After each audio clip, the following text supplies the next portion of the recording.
কোথায় জম্মা রেখেছো বাপির? বাপি যাবে তো? বলবে না। আরে বাপি মাইক্রোওভেন অবধি খুঁজছে চশমা। কোত্থেকে একটা ওষুধ আমদানি করেছে মনে? কোত্থেকে? হোমিওপ্যাথি না, একটা অ্যালোপ্যাথি সিরাপ টাইপের।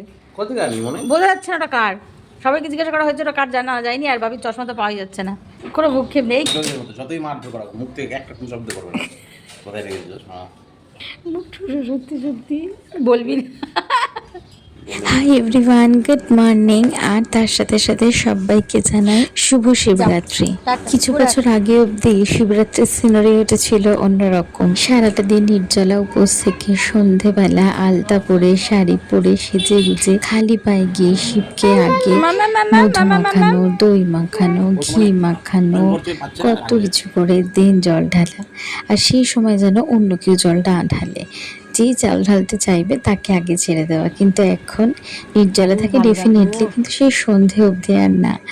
এখন সবার আগে প্রায়োরিটি মেয়ে।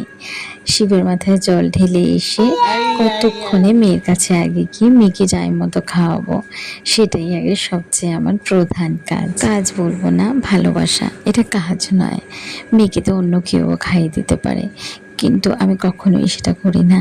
আমি নিজে খাওয়াই, যত সময় লাগুক, যতক্ষণ ধরে ও খাক, আমি চেষ্টা করি ওকে খাওয়ানোর। শিবরাত্রি করে শিবের মাথায় জল টল ঢেলে দুপুরবেলায় লাঞ্চ করে নিয়ে বিকেল বেরিয়ে পড়েছিলাম গড়িয়ার উদ্দেশ্যে। ফাইনালি চলে এসেছি আজকে এই বাড়িতে। আজকের ভিডিওটা রাখলাম এই পর্যন্তই। দেখা হবে আবার কাল নতুন আর একটা ভিডিওর মাধ্যমে।